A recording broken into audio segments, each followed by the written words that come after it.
And we're live. What's up, everybody? Welcome back to another Tuesday night. Chat with the Muskrat, hanging out with Big Mike. Big Mike, well, you know he wasn't going to go sit down and do an interview from home. Big Mike's going to do what Big Mike does, which is fish, and fish hard. You got it pretty bad, buddy. I'll circle back around and dig into a little bit to what the method to your madness is and what drives you so hard to be out there what seems like every night. Almost. But before we do that, I'm going to do some shout outs here and say hello to some folks. We had Avid Fisherman first in the house tonight. And we got Realville 3B hanging out with us. Dan's Creation, I think he was in and stepped out. He may make it back in, may not. I appreciate him being here anyway. Sean Abney's in the house. My brother Skip Stewart with Clearview Outdoors. Let's see. A whole bunch of hellos there. People coming in. We got Darlene Perry. Bunch more hellos. We got Lance, my cool guy. Bobcat Outdoors. What's going on, Bob? Thanks for tuning in. Mr. Greenwell. Yo. What's up, buddy? Thanks for stopping in. There we go. We got Buckeye Catfishing, old Jim hanging out with us, Dale Hayslip, Larry with 3+1 Outdoors. We got Pat over at Real Beasts. Real Beasts, what's going on, buddy? And get on down through here. They're starting to pile in. We got Mike's Fishing Home. What's up, buddy? Thanks for tuning in. John Boy Catfishing, Minnow Dunkers, Mr. Tommy Long. We'll do a little recap about our Veterans Day tournament we had over the weekend, so stay tuned for that. Mr. George Ray in the house. Air Runs in the house.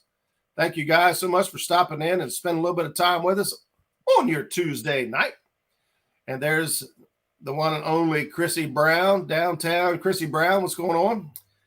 I haven't talked to Ernie for a few days, so hopefully everything's going good you guys' way. If he's like me, he's just busy. Busy nonstop. I missed you on my live, man. I apologize. I've been so stinking busy. I'm trying to help a friend out and got some other stuff of my own I'm trying to take care of, and I'm either on the phone all day making stinking phone calls or helping my buddy out. I just got in from. I come sliding in sideways. I went out today and tried to help these guys catch some shad. Last week I was able to score shad hand over fist, no problem. And these guys would ask me if I'd help get some shad for them, and they was going to vacuum seal them and freeze them up for the wintertime. I went out there and threw the net just a few times and was getting shad, and I got hung up in a place I've never got hung up before, and I could not get my net back. So $140 net still sitting at the bottom of Rocky Fork Lake, and a pretty sickening feeling driving home. People will say, well, that's crazy to spend that kind of money for a net. It is initially, but when you see the difference of how much bait you can catch and how much quicker you can catch it using those bigger, heavier nets, they pay for themselves in no time. Mm-hmm. We're going to let Mike get set up over there. He's trying to get everything going and getting in gear. So Mike, whenever you're up and ready, you come on over and to the camera. But in the meantime, I'll keep saying hello and go over a couple things. How's that sound? That sounds great, Roger. I appreciate it. All right, buddy. I know you're out there, and I know you'd rather be getting them rods rocking and rolling as opposed to standing here talking to the camera. So we'll stand by and let you do your thing. Let's see who else we got. We got Fins and Fowls in the house. Small Town Outdoors. What's going on? Thanks for stopping in.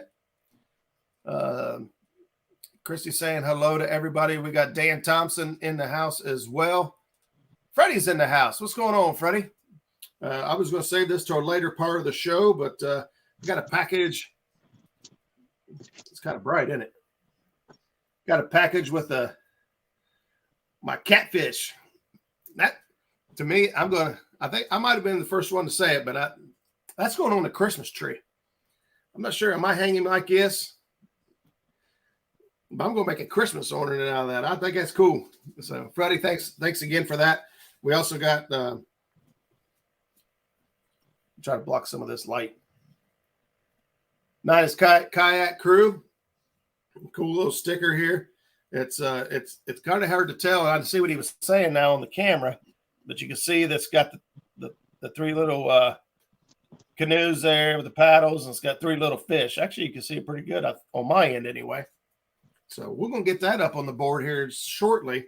We've got I got a pretty good little pile for mail call for today.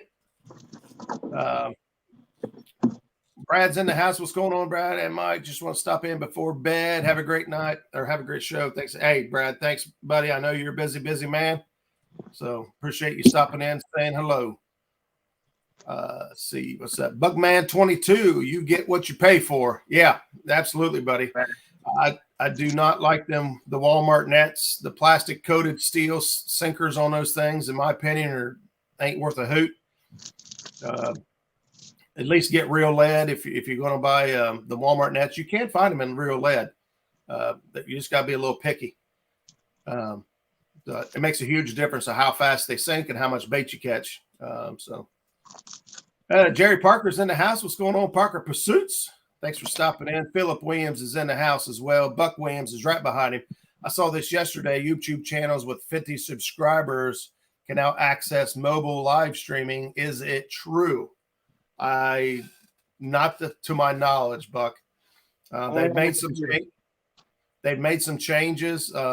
They dropped the community tab page down to 500 subscribers, but I haven't seen anything as far as 50 subscribers can access mobile live streaming. I don't believe they would do that. But I could be wrong. But I haven't seen anything like that yet. I need a net now. My pup ate mine. Man, we've been hearing my dog ate my homework and ate my shoe and everything. Now your dog ate your cast net. Your wife might fall for that, but I'm having a hard time with it. I'm just messing with you. Sunfish Assassin's in the house. He's been on the fish here lately. Thanks for tuning in. Appreciate you being here. Pontoon Jody. Hi, Big Brother. And Big Mike. We kind of adopted Jody as my little sister. I try to help her out, and she helps me out, and it's a good time. I don't get to watch nearly enough live streams. I can't keep up with everybody, and I got so much personal crap going on here. I'm about to lose my mind. Tim Molina, what's going on, Tim Molina? Thanks for stopping in. JP3. I don't think I'm ever going to get to the end of this list. JP3 is in the house. Thank you guys so much for tuning in. Brian B, you following me, Tim? Huh? Brian B is in the house. Thanks for taking the time to tune in. Chucky Morgan's in the house as well. And looks like Mike Stone Bates out there. So we'll give him just another second. While we're all sitting here and we're tuned in. Tommy Long, Minnow Dunkers, you guys see him in chat quite often. He's usually hanging out here with us on Tuesday nights. And I've seen him in a lot of other chats now, live streams and whatnot. So it was Tommy's idea. It kind of popped up in chat one day. He's like, we had to go fishing for Veterans Day. Veterans Day this year fell on a Thursday, so that made it pretty difficult for everyone to get together. But there's Maurice Kaysen. What's up, Maurice? Thanks for stopping in, buddy. So we put together a little tournament on Saturday up at Hoover Reservoir. And, be honest with you, the weather was pretty crappy. It was really, really windy. It was snowing on us. It was raining on us, high winds. It wasn't the best day to be out on the water, I could tell you that. But, we all had a common thought, and that was celebrate our freedom that veterans have given to us by doing exactly what we love to do and what we're able to do, which is get out there and chase catfish, chase fish of any shape or size, and celebrate our freedom together. And so that's what we did. We got out there and we caught some fish, and there was fish caught. The funny thing about Hoover is there's a slot limit on that lake. You can't take any fish out between 18 and 28 inches. And you wouldn't think that would make a big difference. What's up, War Pig? You wouldn't think that'd make a big difference. You'd be surprised how many fish you catch that are 22 inches, 24 inches.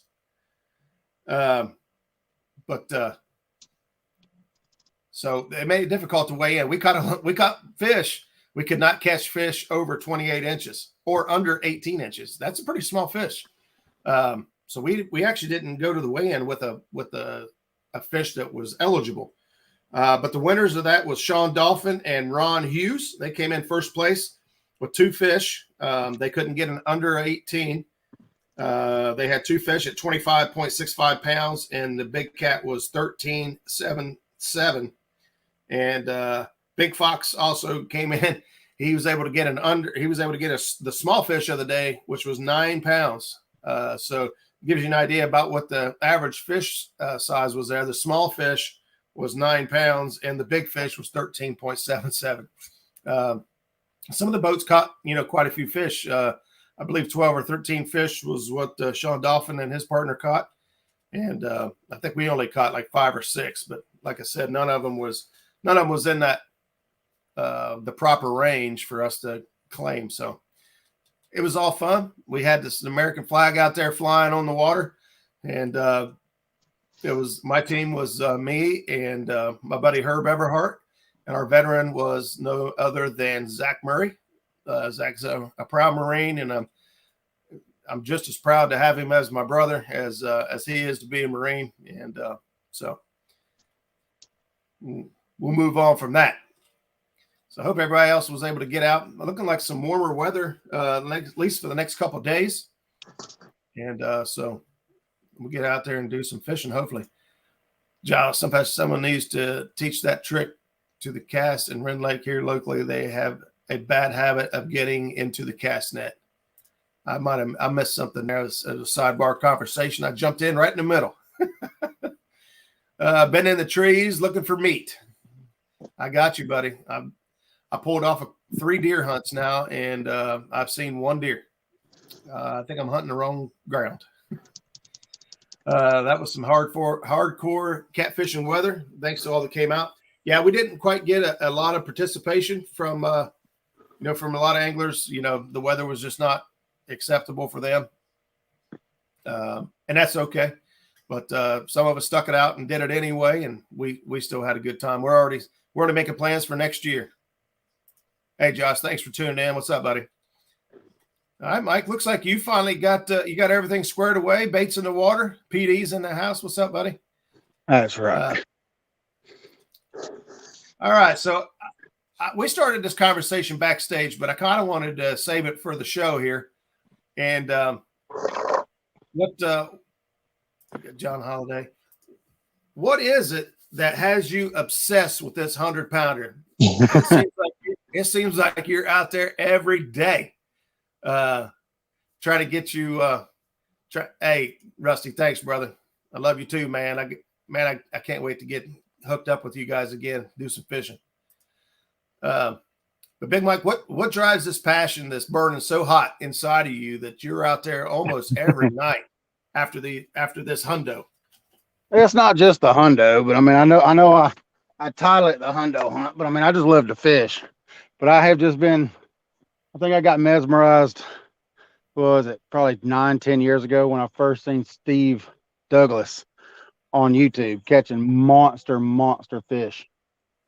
And so I started going fishing a lot more back then. And I kind of got a job where I couldn't fish a lot and stuff like that. But I've just been mesmerized by the big blue cats. And you don't see a whole lot of people do it from the bank. So I just wanted to just see if I could do it. I came close last year. I caught a 94.5 pounder. And yeah, it was just, last year was a very insane year. I caught lots and lots of big blue cats. Lots and lots of fishing. But what got me into doing YouTube fishing is just, you don't see a whole lot of bank fishermen targeting big fish, or really just targeting blue cats in general. It's kind of like a dying art. You see most of the people on YouTube fishing from a boat. And a lot of folks, I guess, I don't know if they just haven't passed it on or anything like that. But I just wanted to help more people catch more and bigger blue cats from the bank. Well, I 100% agree with that. Just off the top of my head, I can really only think of like maybe 2 other channels that that target big fish from the bank, or target, fish from the bank, period. Yeah. Chunky, he lands some big fish, but he's just a good time. He's just a bundle of joy rolled up in a ball, wound tight. And then Catfish Dave was, he fished from the bank for a long time, and now he's on a boat. That's right. And I gotta give you props, man. Landing a 94-pounder on the bank is crazy. Somebody's stalking you here. The Bobcat. What's going on, Bobcat? Looks like Raccoon Mountain. I don't know what you're talking about. I don't know the areas as well as you guys do, but I tell you, just from the week we spent down there and running around and fishing, it's really cool to watch you guys fish the same waters. So I can only imagine what it's like for Bob and Pat and a lot of these other guys that are fishing that same stretches of water. Pontoon Jody, she's just right up the road from you. And so me just being there once and seeing it makes it really cool to watch. But for these guys that live down there and fish down there, I can see the huge draw from the community, the people that want to see guys catching fish and doing it from the bank. Man, that's tough. Oh yeah, I mean, the Tennessee River has a very good reputation for having lots and lots and lots of blue cats. Yeah, but I mean, we get skunked down here too. I mean, it happens. It's all fishing. Yeah, in the exactly. end. I mean, go ahead. I mean, it's just the more time you spend on the water. I mean, just go fishing. Even if you only have 30 minutes, an hour, or just any time after work, or just go fishing. Just go enjoy yourself. Do your research on your spots. Use Navionics. I mean, I'm a firm believer in Navionics. Check your flows. I mean, we're fortunate enough that TVA puts our currents out pretty much on the hour for I think 12 hours or 10 hours previous. So we can go back and look at the flow charts and, just stuff like that. I mean, really, and just find some other fishermen, like-minded fishermen, and they'll help you a lot.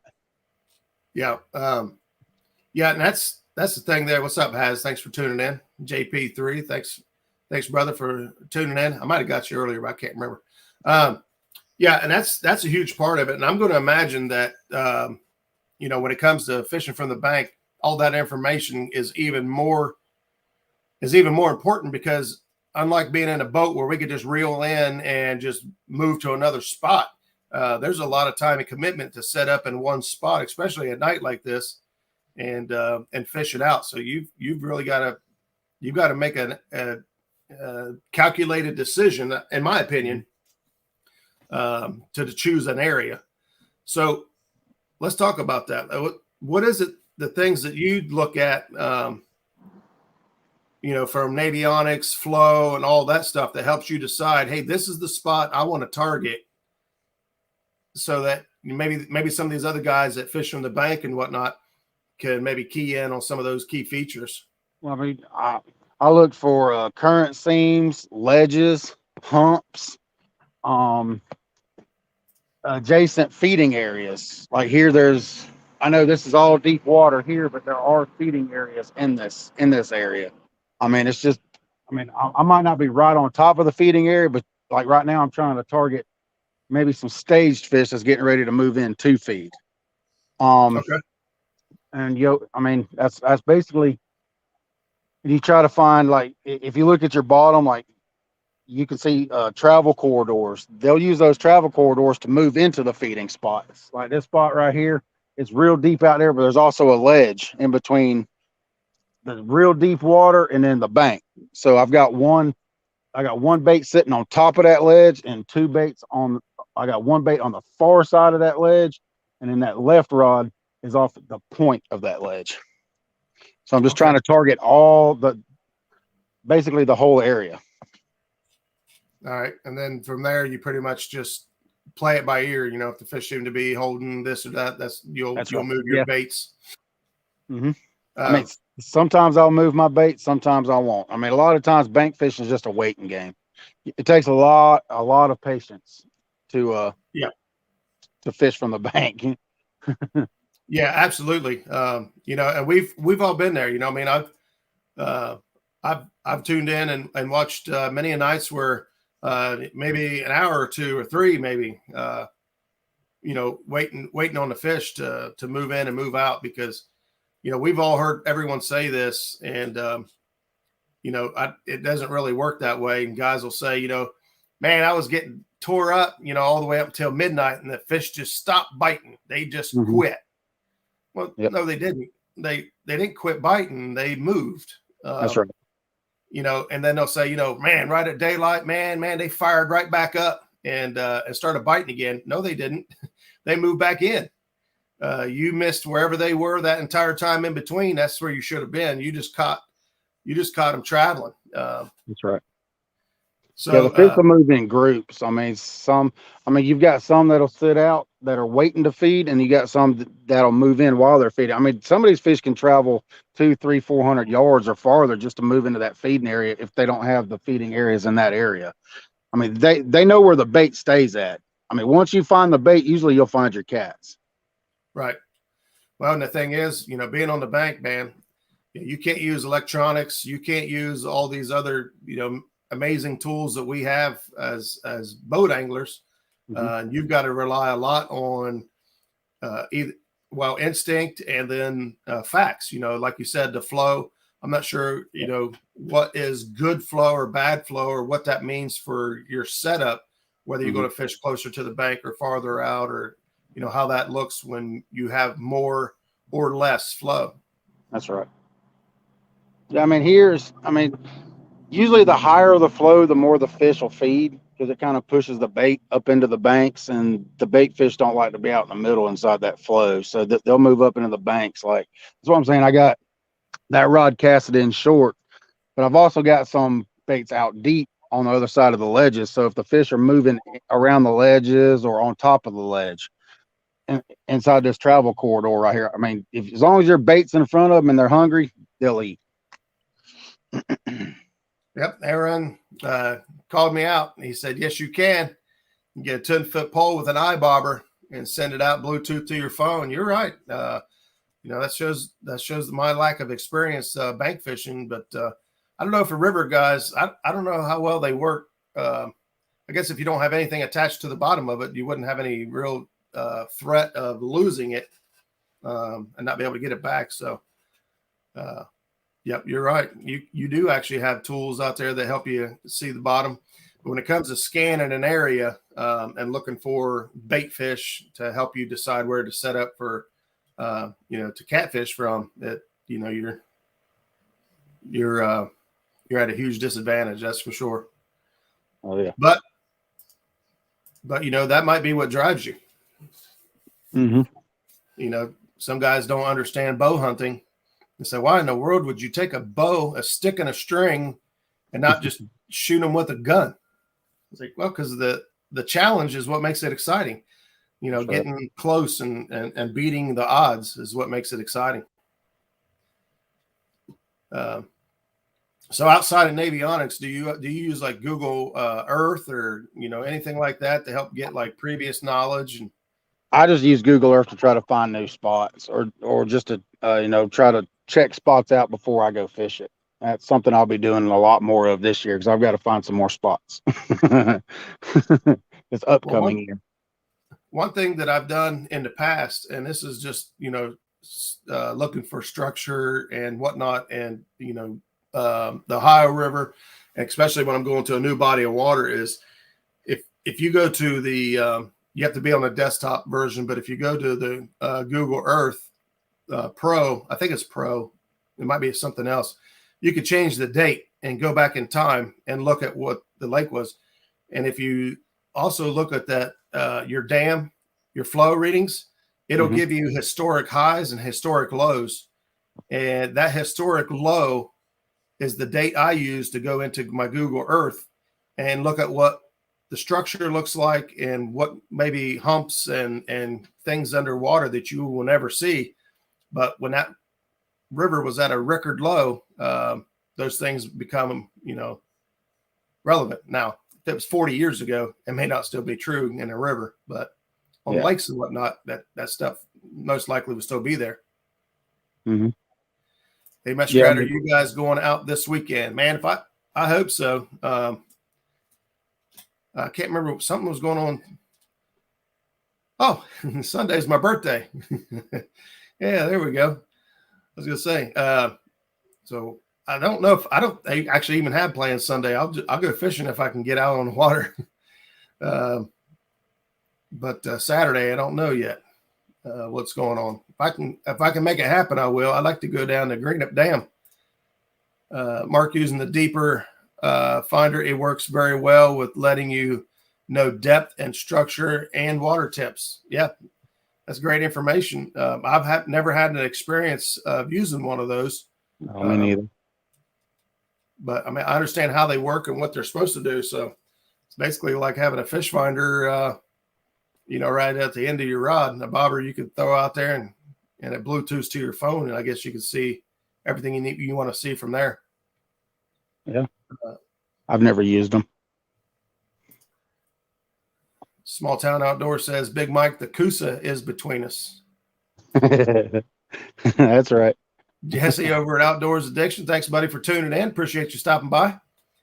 When you draw that bow back and buck fever sets in, you get that adrenaline rush. Love it. Yeah, buddy. Yeah, I didn't actually even really hunt last year, but with the stuff I got going on, I can't really get in the tree. My balance and problems I got that didn't let me hunt really. So kicking the butt. Well, shoot, I didn't know that Muskrat and Big Mike were going live, and I already announced I was going live 15 minutes ago. I'll have to watch this after it's over. I'm going to miss a great show. No, buddy, I tell you what, if you try to tippy toe around everybody that's going live, you'll never get to go live. That's right.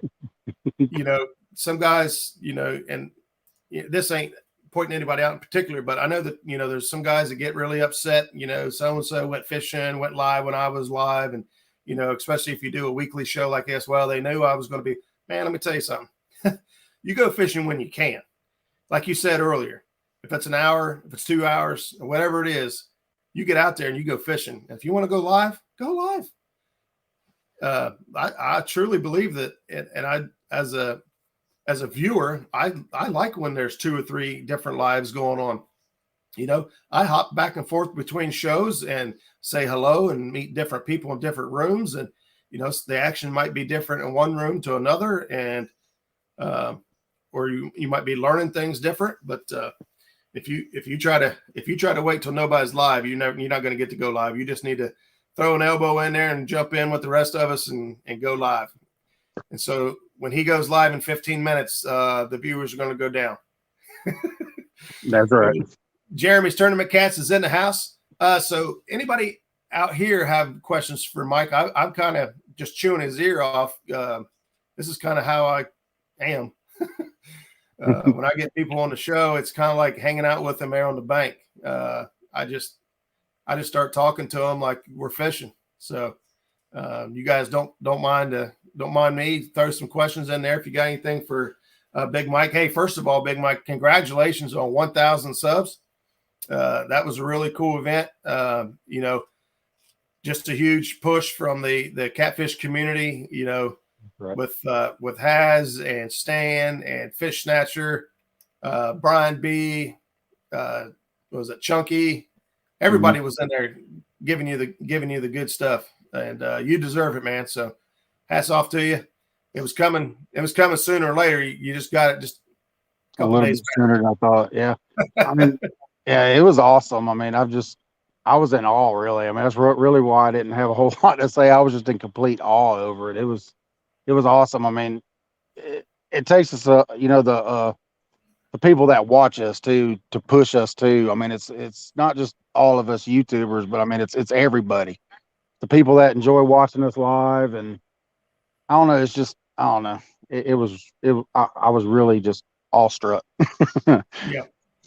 Yep. I got my 1K on a Chunky. Chunky was live, and I can't remember how many I needed, like 70 or something like that. And he just when Chunky speaks, people listen. Yeah. And, right. I'm lucky and very blessed that, Chunky's a friend, and we talk back and forth, and he really seems to enjoy the show and some of the things and tips and techniques that I've been able to pass over. And, it helps out a lot.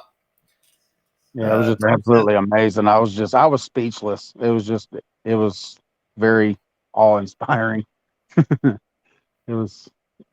It felt really good. It really and truly did feel, as you can tell, I'm still at a loss for words. It's awesome. Really and truly is awesome. Mike Chavez in the house. What's up, buddy? Thanks for stopping in.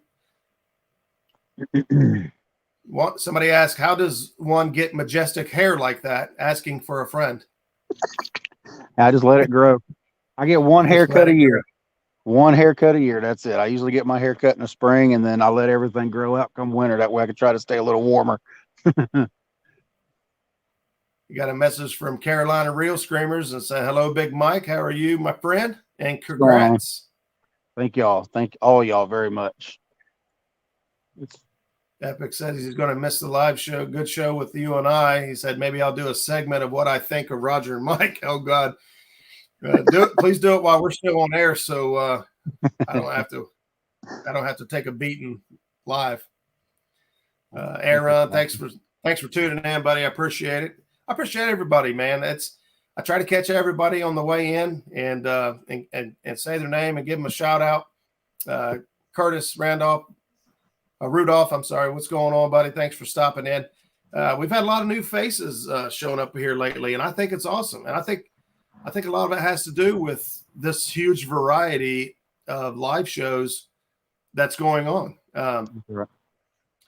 Just like you were saying earlier, there was a void there for bank fishermen, guys that don't have boats or, maybe they can't get out on the water for one reason or the other, or they enjoy bank fishing and they take the boat out seasonably or whatever.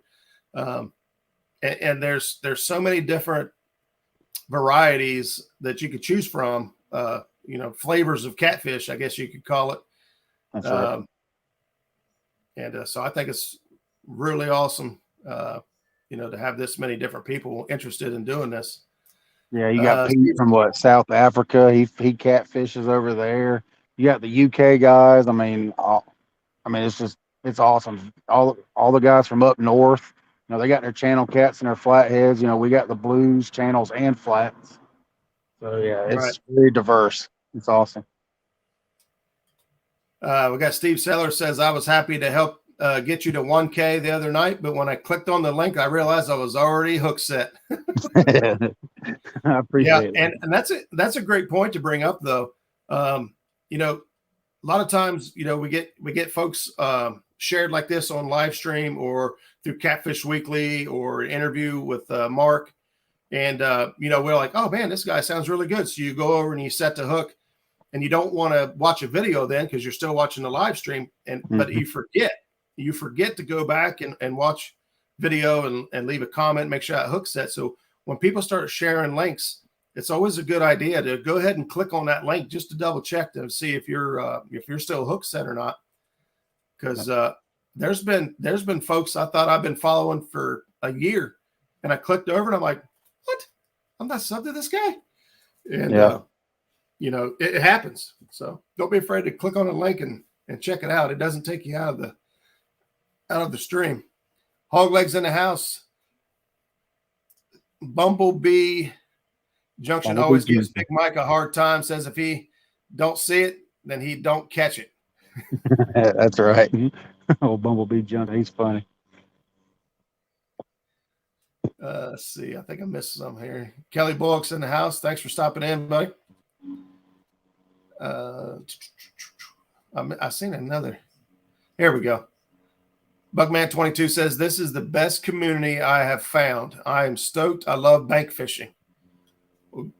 That's awesome, man. There's a huge, this catfish community is second to none. I say it and it starts to sound repetitive or cliche, but I'm telling you, when you pull somebody in from another community, and not to put Pat on the spot here with Real Beasts, but Real Beasts is a it's a established channel that focused more on the bass fishing community and saltwater community. And then he got into the catfishing community, and his words, not mine. It's a night and day difference compared to what a lot of other communities. A lot of other communities are not willing to share information. They're not truly want to help you. To them, or to most, I won't say all, but to most, your competition. And so teaching you or telling you something inside is going to give you an edge over them. And for the most part, in the catfish community, I would love nothing more to have you outfish me if it's something I helped you learn, or a trick I taught, or something you heard from me that might help you a little bit. And to me, that's one of the greatest compliments I can get, when somebody messages and say, "Hey, check this out," or sends you pictures or something. So So Big Mike, what kind of rigs do you like to use when you're throwing out there from the bank? It really depends on where I'm fishing at. If I'm fishing on the lake, I usually run a Carolina rig. If I'm fishing in the river, I'll run a homemade 3-way rig with a break off at the bottom. It's just your standard swivel, and I run my main line down to the swivel with a Palomar knot, and then I run an 80-pound leader with anywhere from an 8 to a 12-aught circle hook on the leader. But my break off line is usually anywhere from 15 to 25-pound mono, and I'll tie it into the same eye where the main line is. Right. That way I can kind of, especially if I'm fishing at the dam, everybody kind of sees me casting and bouncing my rods down through there. What I'm trying to do is I'm trying to get that sinker lodged in the rocks. That way that bait, the bait will kind of stay up off the bottom. And if you do get a fish, a lot of times that break off rig will help hook the fish. And it's just a way I found it's really, really easy, especially at the dam and the real rocky areas. That way, if the fish gets hung up, you don't have a slip sinker or anything like that hooked to your main line for it to get hung up in the rocks. Yeah. You go through a lot of lead that way, or you normally get? I go through a lot of lead. Pounds and pounds and pounds of lead. I expected that answer. Ugga Dog Lures says, I paint bass lures, but support all fishing communities because I just love fishing. I don't care what kind of fish, or don't care what kind of fish. Just let me fish and I'm happy. Yeah. That's good. That's good. Let's see. Daryl's in here. Hey, thanks for stopping in, Trophy Seeker Outdoors. Roger, your rattle trick worked. Awesome. They came apart. Yep. Appreciate that, buddy.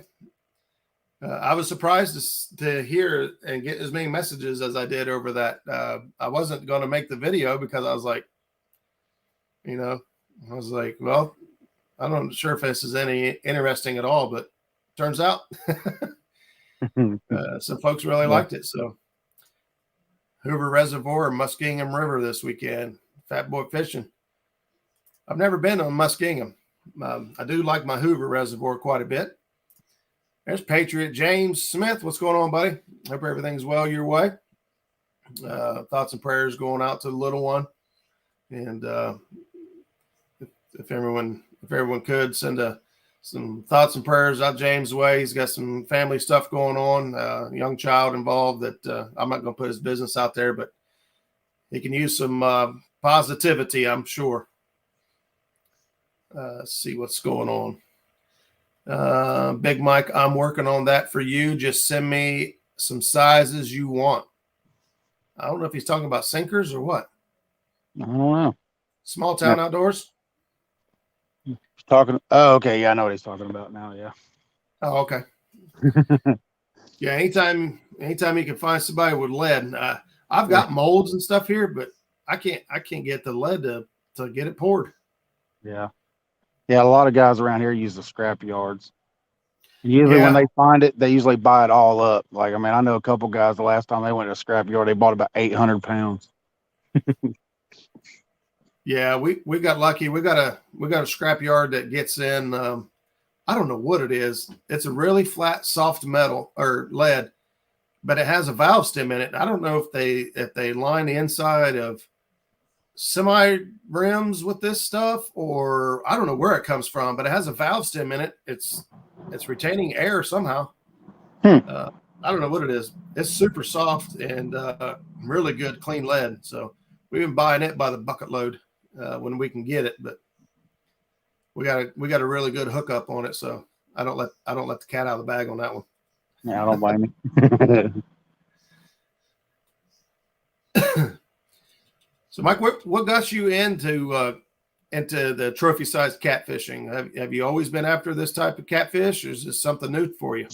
I used to just go fishing just for, I mean, I still go fishing just to fish. I mean, you got to get out of the house, just, you know, let everything go away. But when I moved up here, definitely when I moved up here to the Tennessee River, it's just, I mean, it's a totally different animal. I mean, I wasn't used to catching, 15, 20, 50 pounders or 10, 60 pounders or anything like that during a year. I mean, especially a 94. I was never expecting to catch a 94 pounder. And it's just, I don't know. I think that's kind of what it's awesome. It really and truly is awesome. And I like to promote CPR, A lot of people see me fishing at the dam. There's always a lot of people walking around and people's like, are you going to eat that fish? I'm like, no, watch this. I'm going to take a picture and let it go. Yeah. So that's the biggest thing. We just need to try to get it out there into the community, the public, that you don't have to eat everything you catch. I mean, you can let it go because we need the big cats to sustain the populations. You're 100% right. I actually met a guy today that likes to eat the big fish, 40, 50 pounds. He don't care how big it is. He wants to eat it. Wow. And, whether it's sunk in or not, I don't know. But, I explained to him, in my opinion, it's half of it's facts. Those big fish lay more eggs, and only a percentage of eggs laid ever hatch. And right. Of those percentage that hatch, only a small percentage of those reach maturity. That's and right. So the bigger fish lays the more eggs. And so that's more opportunity. That's better odds of more fish making it to maturity as opposed to a small fish laying a small amount of eggs. So if you really want more fish to grow in your waters, leave the big fish there so they can populate your lakes, rivers, reservoirs, or whatever, because the small fish will lay eggs and some of them will make maturity, but it's a lot smaller percentage than what a big cat will. And I think once people start explaining it maybe in that way, they kind of realize that, hey, take some of them small fish and eat them, take 10 5-pounders or 5 10-pounders and leave that 50-pounder. That's right. That's definitely. Yeah, you need them to pass on the genetics too. I mean, a lot of time, you don't see that many 50, 60, 70, 80 pounders. So there's something in their genetics that got them that big. You want them to, especially those, to carry on the genetics so they can grow or, just whatever it is in their genetics that help them survive that long. Yep. Just like a white-tailed deer, not every deer is going to be a potential 200-inch deer. That's right. There's genetics involved and things like that. So yeah, good point. Fat Boy says piercings and pictures. That's what my brother says. I don't know if your brother knows if I'm your brother. That's exactly what I say. I got some old videos where I'm yelling free portraits and piercings. Step right up. I just want to pierce your lip and take a picture, and we're going to send you back. That's right. Daryl says he's heading to the river tomorrow, hunting that monster real beast. So, Daryl, if he can find a barge, he'll be at it, I bet. Oh yeah, there's plenty of them up and down in Tennessee. I came in late. I missed the pug. Did Bex make it in? No real loss. Oh yeah, no real losses in the house. Hey, thanks for stopping in. You slipped right in on me. I didn't even catch it. I get caught up on these conversations. When Mike starts talking, I want to listen. She said that Buck said that came in late and I missed the pug catfish. Or did you show it? And she said, oh, I showed it. So it looks like we need to go look at this pug catfish because that sounds interesting. Yeah, very interesting. Austin says, I actually saw someone keep a 40-pounder not too long ago. No one was happy with him. He said the reason he was keeping it was to show his neighbor before we could talk sense into him. He stabbed it. Ooh. Yeah. I walked down. I got to the dam one night and there was a guy walking around with like a mid-30s, almost 40-pound blue cat asking everybody if they wanted it. I was like, dude, why don't you just let it go? I mean, if you don't want it, then just let it go. Yeah. Miss M says, I fish for fun, and if I ever get to land one, I'll go back. It'll go back for someone else to catch. That's right. Yeah. To me, the just take a picture. You've got the memory. It lasts forever. Let that fish continue to grow, or let somebody else catch it and experience that thrill. And the more people we get hooked into catfishing and really truly care about the conservation of these fish, the better chance we have of actually having trophy fish. People stop taking them to pay lakes and taking them home and eating them when there's other ways around it. He's right here. I could tell he's around Ohio. Pay ponds are killing the big fish in the Ohio. You're absolutely right, man. It's struggling. It's sickening to sit on the river and watch them guys throw them hoop nets out. It takes about every ounce of humanity in me not to go yank them all back up. Unfortunately, they're not doing anything illegal if they're setting them on the Kentucky side of the river. And, that's what they're doing to make money, and it's not illegal. So as much as it hurts and as much as it stings, they're technically not doing it. They're not wrong. And it's okay to contact your local politicians about trying to get some laws changed. Yep. Because the Tennessee River, I mean, the Tennessee River, you're only allowed one catfish over 34 inches per day, and that's it. So, and they will hammer you if you get caught with two. Big time. If you get caught with what? If you get caught with two catfish over 34 inches. That's good, man. They take it very seriously here. Yeah, somebody needs to stick up for them. So that's good. Let's see. What else we got in here? Curtis Rudolph said that's where I got it from. Roger. Fishing with the squirrels in the house. What's going on? Here come the rounds of hellos. And if you guys haven't hit the thumbs up yet and you've enjoyed hanging out with us tonight, take a second and hit the thumbs up. There's Chunky now. We were talking about him earlier. Chunky says hello. Big Mike. Rhonda says blue catfish don't mature until about 4 and up. So if you love fried catfish sandwiches like me, eat the little ones and let the big ones go. I agree 100,000%. I like the small ones if I'm going to eat one. For me, the smaller the better. I think they taste better. I like them thin and crispy. Just my preference. A lot less pollutants in their bodies. Buckeye Catfish says, man, I pulled up a trout line a while back, and it's funny. All the fish came off of it. They all got off somehow. Be careful doing that. Let's see. Got my catfish stickers. While we're still here, I'm going to take a moment to go through the mail here, man. We got a boatload of stickers that came in this week, and we'll get some. I'll probably get them up on the board after the show because we only got about 10 minutes left or so without stepping on toes. And this week we picked up Dan over at Green Machines. If cool thing about Dan over at Green Machines, you can get these stickers here. The stickers are free. You go in and it's you can tell he's a school teacher. He's got forms and spreadsheets for everything, but you basically click on there and request a sticker. And all he asks in return is once you get your sticker, it'll come with instructions like this. And he just basically wants to see where in the world his stickers all made it to. So California or South America or over in Europe or wherever these stickers and decals make it to. He's got like a map, and every time you enter your location, it drops, a sticker there, and he's just wanting to see how far he can get these stickers to go. We also got some stickers from John Parker. That one's going to be the one going on the wall. They're real-time catfishing. This one I'm going to put on the boat. You can't fish worth a lick. We're going to keep that one going.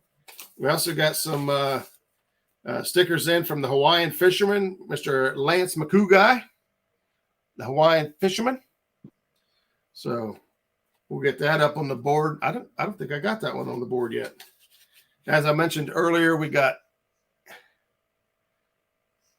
Nina. Is it Nina or Nina? Nina? Nina? Nina. Sure. We'll get one of these up on the board as well. I didn't even open this one yet. This is from Catfishing Curtis. So it's Curtis Taylor. And Catfishing Curtis mindset. We got couple koozies. These will probably end up as real covers, thanks to Kevin Keith over at Fishing and Stuff. Do you like the 10 horsepower rule at Hoover? I personally love it. I do like it. I do see how bad is Nina. Okay, thank you, Freddie. Nina Kayak Crew. There you go. Get you some. I like the 10 horse limit. It keeps a bunch of people from flying all over the lake. It's also their drinking water up there, so I can understand. But if you really want to just get down to it, it's the sailboat club that pretty much dictates what happens on those lakes. The sailboats are the ones that's basically put a stop to all that, even though they don't really pay for the waterways and things like fishermen do. It is what it is. I don't mind it. Dan must have seen his sticker being flashed over here. We were just showing off the decal and what people can do to get a hold of one and track them all over the world to see where they end up. But yeah, I don't. Hey, Papo Ed, I didn't even see you come in. He's checking out. Good night, Roger. Big Mike. Everyone stay safe. Thanks, buddy. Oh yeah, thank you. Appreciate it. And some other people chiming in with their thoughts on the 10 horsepower lake here in Ohio that is getting known for some big cats. I'd like to get one of those stickers, Muskrat Adventures, so he can add my location anyway to contact him. Well, right there, he just hopped in chat. So, Dan, if you want to either drop your link and make sure you are. Oh, you're not even a.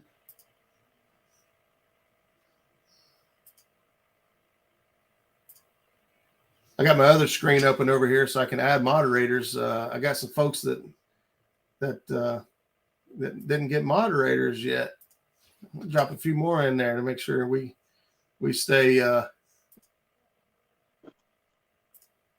active. One more I see right there. So what's next for you, Mike? You hit 1,000 subs. Your attendance is growing. Your live streams are growing really fast. And yeah. So what's next for you? I'm going to start incorporating more videos into my channel, more how-tos, how to read the river, how to find the big fish from the bank, stuff like that. Some safety issues because, and a lot of folks know what happened, with my wife falling into the water. Right. I'm just going to start incorporating a lot more how-tos into my channel. Stuff like that. Pat says you hit 1,000. The next goal is 10,000. Nah, it's true. Yeah, I've said it before, and even though I haven't acted on it because my work-life balance and chaos, there's definitely a void right now in production videos because lives are so much easier. You can go live. You can, there's no editing. There's no work involved. There's work involved. Don't get me wrong. I'll back that up because, taking all the gear out there, setting up lights, making sure you have camera, battery that can run, make sure you have lights that can run, making sure they can hear you,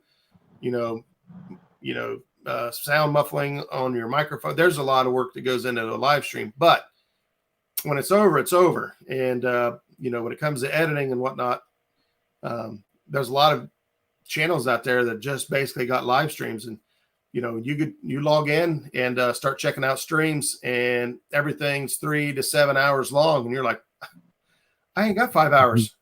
Yeah. I got like an hour. Is there something on here I can watch for like half an hour or 40 minutes or something? And I challenge you to jump on your subscribed list and scroll down until you start seeing some videos. And there are some guys that are still kicking out great videos, but there's a huge overwhelming of live videos now that make it kind of difficult if you just got some time to watch. So great idea, Mike. I think it'll work really well for you, especially being the bank fisherman.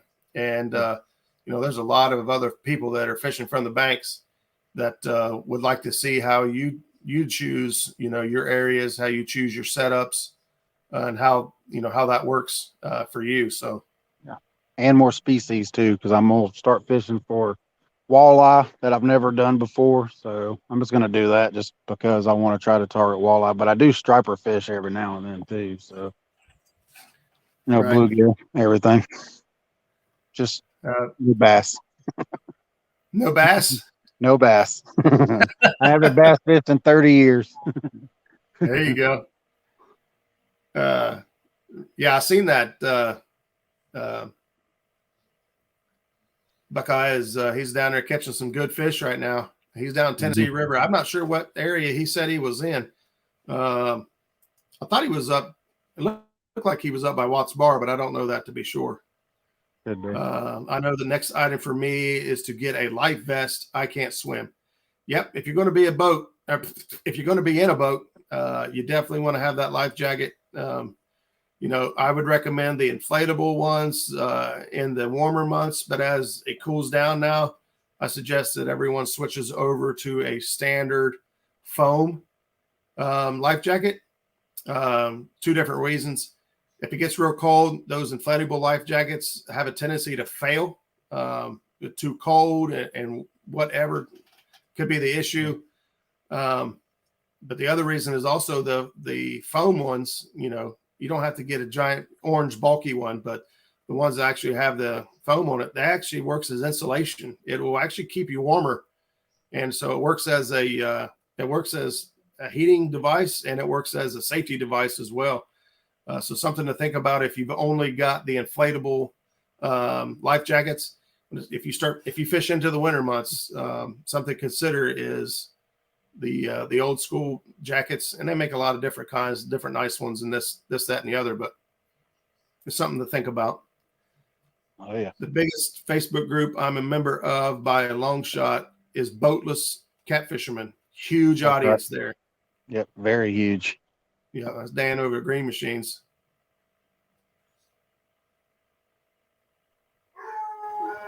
Big Mike on Lake Erie. Come on. You're going to give up on Lake Erie?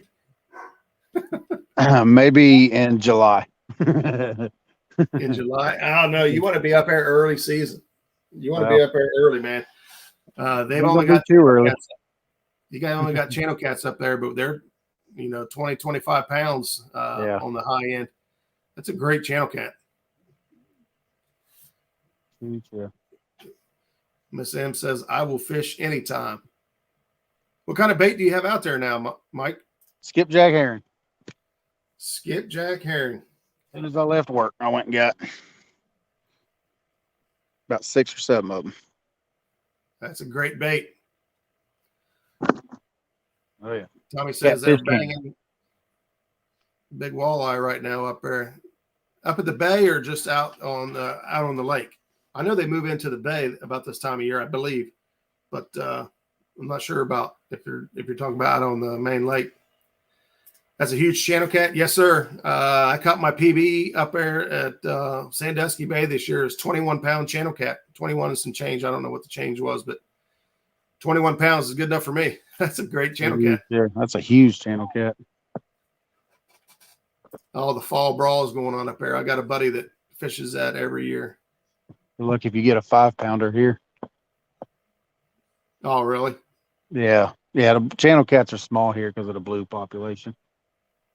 This is some great trivia here. Freddie says the world record channel cat was caught in South Carolina, 58 pounds, and still holding strong since 1964. Woo! Long time ago. Yeah, and it may hold. With the way the fisheries are now. I know the records on the Ohio River are going down. Kentucky bordering water on the Ohio side, I think it's 90 some pounds, big fish. The West Virginia, which is only a few miles upriver, West Virginia state records, 58 pounds. Wow. State record, 58 pounds. We've been trying to beat it for like 3 years.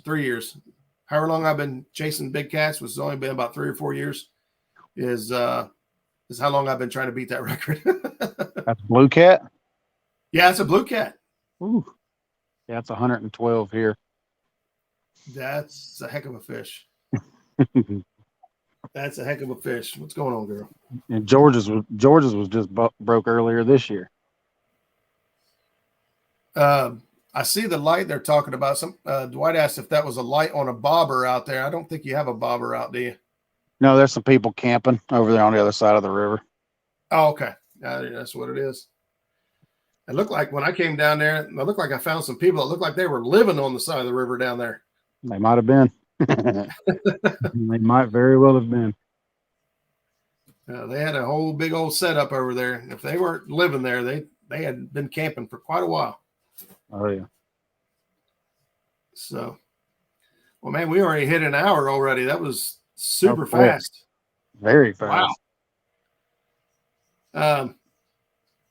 Before we check out and get out of here, is anybody got any questions for Big Mike? I would say now's your chance, but you can pretty much catch him any night. Yeah. And 4, 5, 6 days a week. what is it you do for a living, Mike? Oh, I'm a heavy equipment operator. Been doing it for 25, 26 years. No kidding. Oh, yeah. Long time.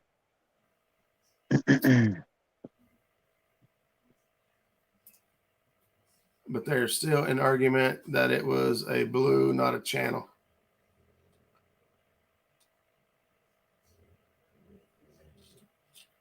Yeah, buddy.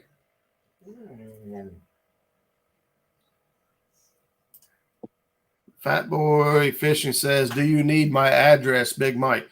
Yes, I do. Okay. I've been emailing him. Yeah, I mean, Oh, okay. I need to know which rod he wants and stuff like that. I need his address. Yes, sir.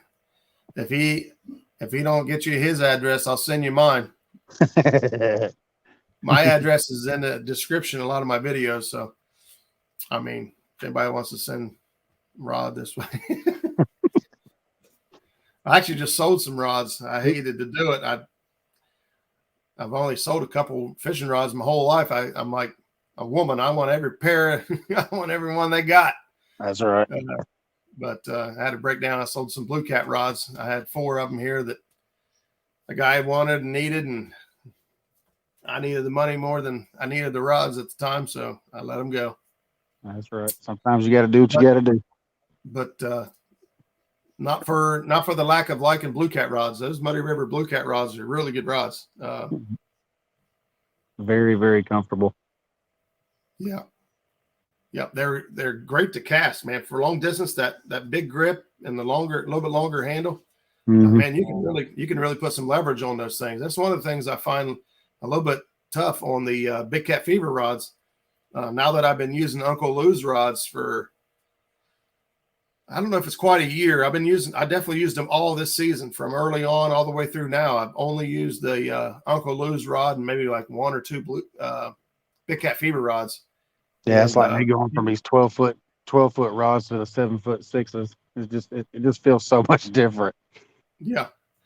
Well, and the length of the handle makes a huge difference on not only castability, but leverage when you're fighting a fish. If you think about where that reel is and you put your hand in front, the forearm, you know, you've got a lot less rod in front of you. You have more control. When that reel is way down at the bottom of the rod, you know, you're fighting way down here. You got a lot of rod out there. And I feel like with the longer handles makes a shorter rod, you know, from the distance from the reel. And I feel that it really puts an advantage on your leverage. Oh yeah. Fat Boy said, "I will send you the address, Big Mike." 10-4. Justin hopped right on there. Justin's Fishing Fetish says Mike can send me a new rod too. All right, Justin, have you gotten your crappie trip from rod? Oh man, Freddie, don't get starting stuff. I like the Berkeley ECAT rods, awesome river rods. Not yet, I'm still waiting. Well, we'll have to see about that. Maybe that's what we're doing this weekend. I don't know. Like the Uncle Woos and Whisker Seekers. All right, guys. Well, we have made it an hour. I don't know who else is live out there. I hate to shut her down with so many folks in chat. I appreciate you guys all being here. Shoot, I can't even remember myself. I got to keep my count. I've had a pretty full schedule, pretty full month. I tried to back off a little bit because I was getting so far out that people were asking to come on the show, and I didn't have any openings. So I kind of slowed down scheduling December. All right, here we go. Next week we got Chris and Telly coming over from Hooks and Hammocks, and the week after that we'll have Pat on from Real Beasts. So, but anyway, I appreciate you guys all being here. Mike, good luck out there. I don't know if you plan on going live here on your own. Yeah, I'll probably go live here in a little bit. I might change. I might change spots. I'm already out here fishing, so yeah, might as well. Yeah, I don't blame you wanting to move a little bit, but we got a couple people tuned in to the last second. Fishing Frustrations in there. I'm glad to see you, Muskrat. We'll see you again. Take care and happy fishing. Thank you, Miss M. And do some impromptu Saturday night shows. Oh boy, here we go. So anyway, we'll see you guys here next week. Same cat time, same cat channel. Peace. Peace, y'all.